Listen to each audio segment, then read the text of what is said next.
Olá a todos e louvado seja nosso Senhor Jesus Cristo. Nesta sessão vamos terminar tudo o que tem a ver com a liturgia da palavra, referindo-nos à homilia e depois ao credo e à oração dos fiéis.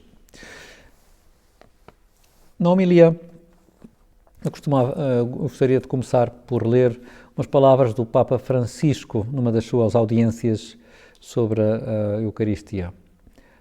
Disse assim o Papa, na homilia, na audiência de 7 de fevereiro de 2018.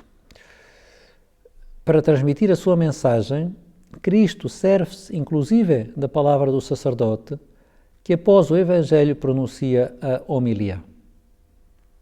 Recomendada vivamente pelo Concílio Vaticano II como parte da própria liturgia, a homilia não é um discurso de circunstância, nem sequer uma catequese, como esta que agora faço, nem uma conferência, nem sequer uma lição. A homilia é outra coisa. O que é a homilia? É um retomar este diálogo que já está estabelecido entre o Senhor e o seu povo, para que seja posta em prática na vida. A palavra do Senhor termina a sua corrida fazendo-se carne em nós, traduzindo-se em obras. E já continua, prossegue o Santo Padre.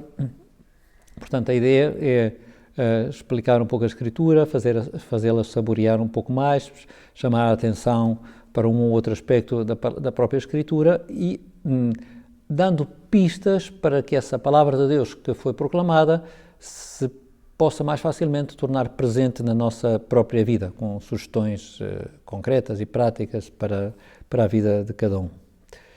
Desde a Igreja Nascente que havia a explicação das leituras. Inicialmente era feita pelo bispo, que era quem celebrava a missa, mas, na verdade, já no Antigo Testamento, isso também sucedia.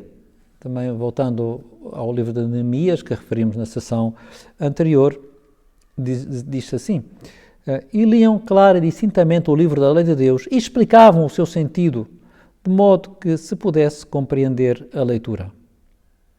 E nas sinagogas fazia-se isso mesmo, onde explicavam-se as leituras. Isso fez Jesus na sinagoga de Nazaré, quando leu aquele texto do profeta Isaías e depois faz a explicação de uma forma surpreendente. Hoje mesmo se cumpriram as palavras que acabais de ouvir. A homilia é essencial para a instrução dos fiéis, para que possam mais facilmente entender as Escrituras e levá-las à prática. Também aqui acontece o mesmo que com a proclamação do Evangelho, só um ministro ordenado pode fazer a homilia, né? O bispo, o sacerdote ou o diácono. Então, também esta reserva, não é? Pode-nos ajudar a entender que, evidentemente, há muitos leigos que sabem muito, se calhar alguns mais do que os sacerdotes, em algum caso, e farão conferências e darão aulas e darão lições fantásticas que nos ajudam a nós. Eu devo confessar que, às vezes, para preparar as homilias, vou a um site, a um biblista que eu costumo seguir, um biblista americano, que está casado, é pai de filhos, e é fantástico e ajuda-me imenso, não é? Mas o facto é que, o facto da Igreja reservar a homilia para os ministros ordenados, também ajuda-nos a todos a recordar que os Evangelhos e as leituras devem ser lidas e entendidas sob a autoridade da fé apostólica. Portanto, a homilia deve ser uma garantia que a explicação que se vai dar não é uma mera opinião privada ou fruto de uma experiência pessoal, mas é dita com base na fé apostólica. Sobre a homilia, eu também aconselhava reler os números 135 e seguintes da exortação do Papa Francisco, a Alegria do Evangelho, onde fala muito belamente sobre a homilia. Só uma nota pessoal, algumas vezes, muitas vezes as pessoas gostam das homilias, outras vezes podem não gostar, ou porque não ouvem, ou porque não percebem, ou porque não seguem o raciocínio, ou porque lhes parece demasiado longa, ou porque lhes parece demasiado vaga, ou que lhes parece demasiado concreta, enfim, por muitas razões. Eu não sei, eu percebo que isto não é completamente, se calhar, completamente ortodoxo, Mas se a pessoa se alguém está aborrecido ou zangado ou despistado porque não consegue perceber o que estão a dizer, pois eu aconselhava que tente falar com o Nosso Senhor, ouvir o Evangelho, não é? E a nível pessoal pode ir falando com o Nosso Senhor e dizer: Senhor, esta homilia agora não me está a fazer muito sentido, não consigo perceber o que o sacerdote está a dizer, gostava de falar contigo sobre o que eu acabei de ouvir no Evangelho. O credo.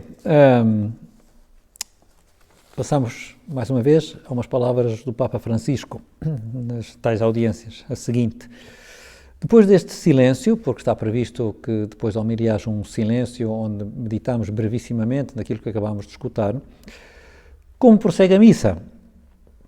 A resposta pessoal de fé insere-se, diz o Papa, na profissão de fé da Igreja, expressa no credo. Todos nós recitamos o credo na missa. Recitado por toda a Assembleia, o símbolo da fé, que é o credo, manifesta a resposta comum a quanto se ouviu juntos acerca da palavra de Deus. Há uma ligação vital entre a escuta e a fé. Estão unidas. Portanto, com efeito, a fé, continua o Papa, não nasce da fantasia de mentes humanas, mas, como recorda São Paulo, é pelo ouvir e o ouvir pela palavra de Deus. Portanto, a fé alimenta-se com a escuta e leva ao sacramento. E assim a recitação do credo faz com que a Assembleia Litúrgica medite novamente e professe os grandes mistérios da fé antes da sua celebração na Eucaristia. São palavras do Papa que nos fazem dar importância a essa oração que se reza aos domingos e nas solenidades.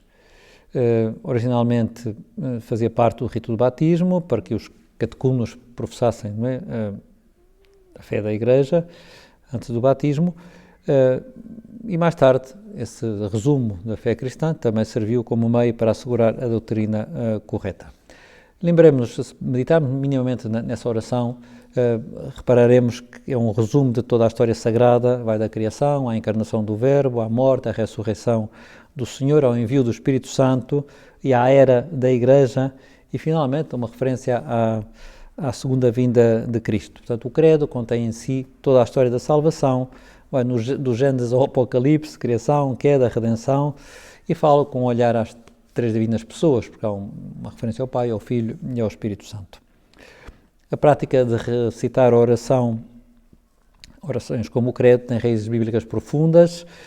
Israel era convidado a professar uma espécie de declaração conhecida como o Shema. Escuta, né? Escuta, Israel, o Senhor teu Deus é o único Senhor e amarás o Senhor teu Deus com todo o teu coração, com toda a tua alma, com toda a tua força. Essas palavras do livro do Deuteronômio eram para estar constantemente no coração, eram ensinadas às crianças e eram recitadas de forma regular ao longo do dia, pelo menos ao deitar-se, ou em casa, ou quando iam à rua, costumavam rezá-la. Se tiveram a ocasião de ver a série do The Chosen, aparece, no terceiro episódio da primeira temporada, aparece uma cena muito bonita em que Jesus está a falar com as crianças e lhes pede que recitem o Shema Israel, e Jesus comove-se ao ouvir, no filme, né, ao ouvir as crianças a repetirem de uma forma memorizada, mas exata, pois essa oração. O Shema Israel ensinava uma história do mundo muito diferente daquela que os povos, dos povos que rodeavam Israel, por exemplo, que tinham uma visão politeísta. Portanto, era uma expressão até contracultural, não é? Expressava a fé monoteísta do povo de Deus, que também expressava a ideia de que esse único Deus mantinha com Israel uma relação particular. Era o Deus de todas as nações, mas mantinha com Israel uma relação especial. E nós podemos ver o credo como uma oração que nos identifica, não é? E que é claramente contracultural, não é? Sobretudo contra o relativismo, que afirma que não interessa muito o que se crê sobre Deus e quais as escolhas que se façam, sejam certas ou erradas. O credo fala de uma batalha cósmica, não é? pressupõe um enquadramento narrativo para a história humana, há um plano para a vida, não é? E Deus quer que conheçamos esse plano e que nos possamos integrar. E, portanto, o credo também nos ajuda, ou nos faz lembrar que as nossas vidas estão inseridas numa história muito mais ampla e cada um de nós tem um papel neste drama. Por que razão repetir estas palavras todas as semanas? A palavra-chave que ajuda a entender isto é a primeira, creio, não é? Que por um lado é um assentimento livre à verdade que Deus revelou, mas sobretudo é uma adesão pessoal a Deus.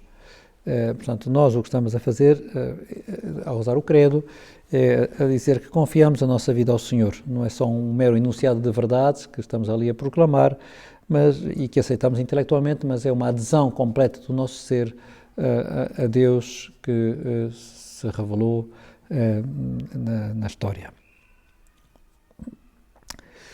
Então, uma forma também expressamos o desejo de crescer na nossa fé em Deus. Só dois ou três pormenores práticos. Eu já sei que há palavras que às vezes nos podem custar um pouco mais entender, consubstancial ao Pai, por exemplo, isto é da mesma natureza que o Pai, o Verbo é da mesma natureza que o Pai, um pouco contra uma heresia chamada o arianismo, do Ário, né, que dizia que o Verbo, Jesus, era inferior ao Pai. Ou quando se diz, por exemplo, que o Verbo, a segunda pessoa da Santíssima Trindade, Cristo, é Deus de Deus, luz da luz. Deus verdadeiro, Deus verdadeiro. E aí também essas palavras são muito pensadas e ajudam a esclarecer ou a vincar verdades de fé sobre Cristo que nos primeiros séculos tinham sido postas em causa também por outros tecnicamente chamados hereges. E por fim, quando se diz encarnou pelo Espírito Santo, já sabeis que quando se reza na missa, todos fazemos, sacerdote e assembleia, uma inclinação profunda, em sinal de reverência pelo mistério da encarnação, exceto no dias 25 de março e 25 de dezembro, no dia do Natal e no dia da Anunciação, ou da encarnação, em que toda a Assembleia se ajoelha nesse momento, né? Em sinal de reverência solene aos mistérios da encarnação e do nascimento de Jesus. Paramos por aqui e terminaremos com a oração dos fiéis na próxima sessão.